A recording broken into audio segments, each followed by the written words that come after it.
I've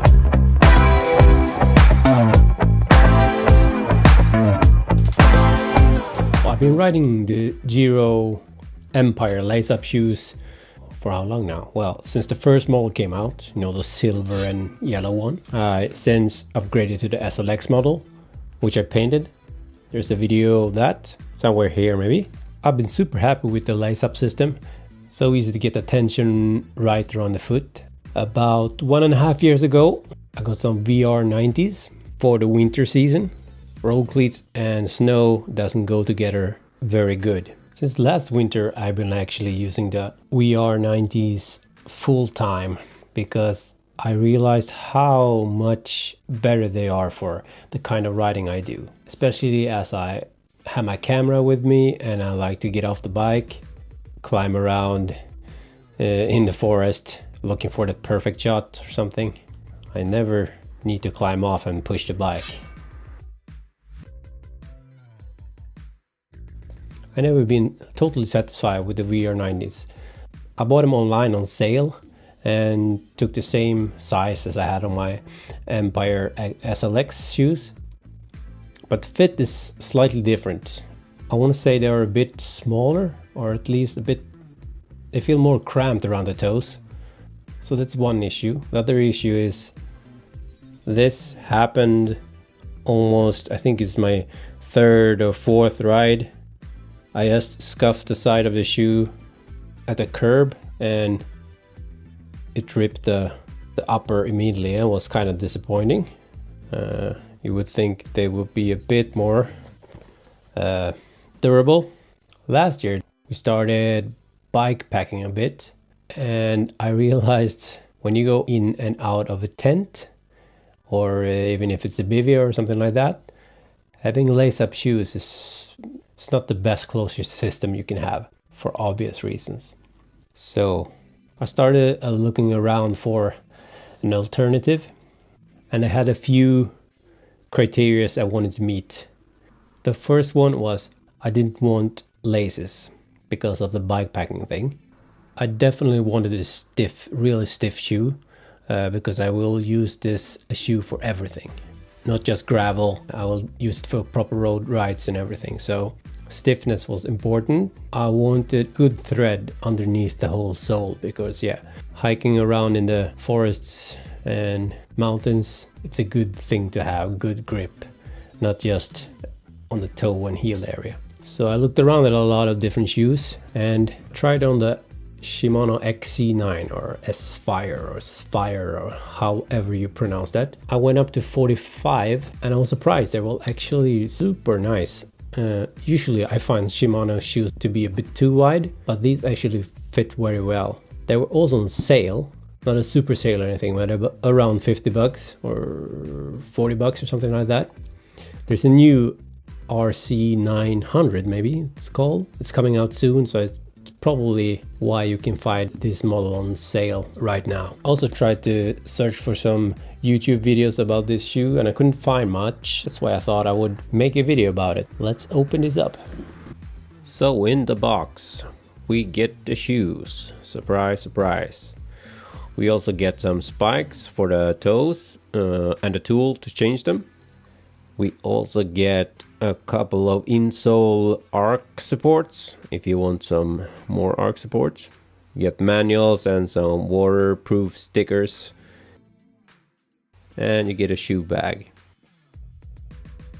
You also get socks if you don't buy these on sale. But yeah, mine was on sale, so they nicked the socks. Bastards. I was expecting this to be pretty heavy actually, that I would add quite a few grams compared to my VR90s, but actually turns out they're around the same weight.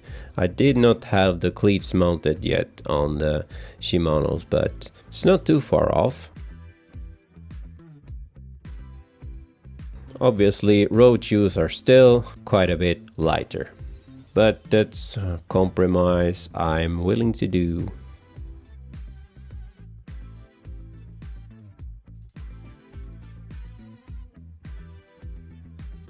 It might not be totally obvious out of the box, But there's a neat little trick for the front boa.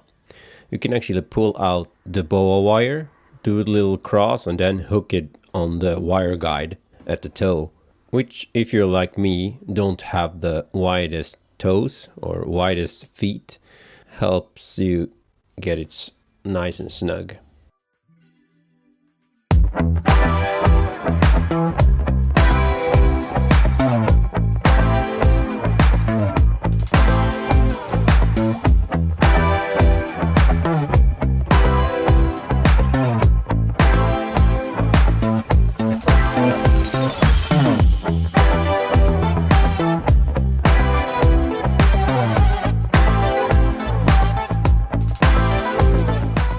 I just came back from a first ride with the shoes.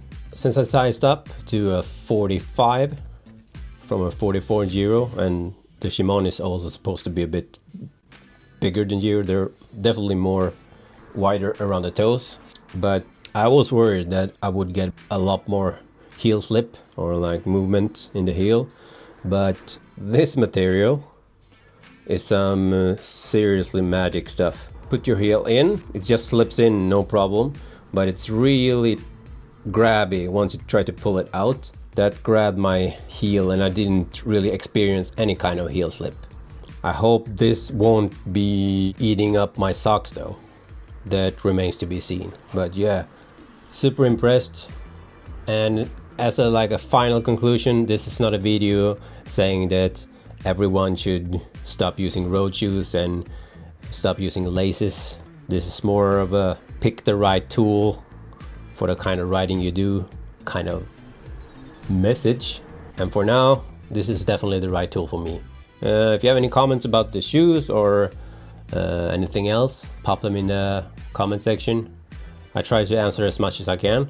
Feel free to subscribe, press that little thumb up. Apparently it helps the video.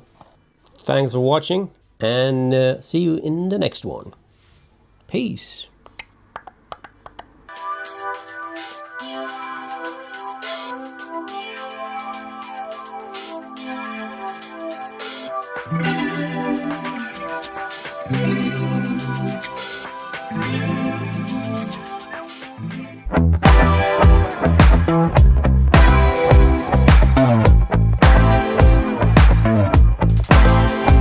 I've been riding the Giro Empire lace-up shoes for how long now? Well, since the first model came out, you know, the silver and yellow one. I since upgraded to the SLX model, which I painted.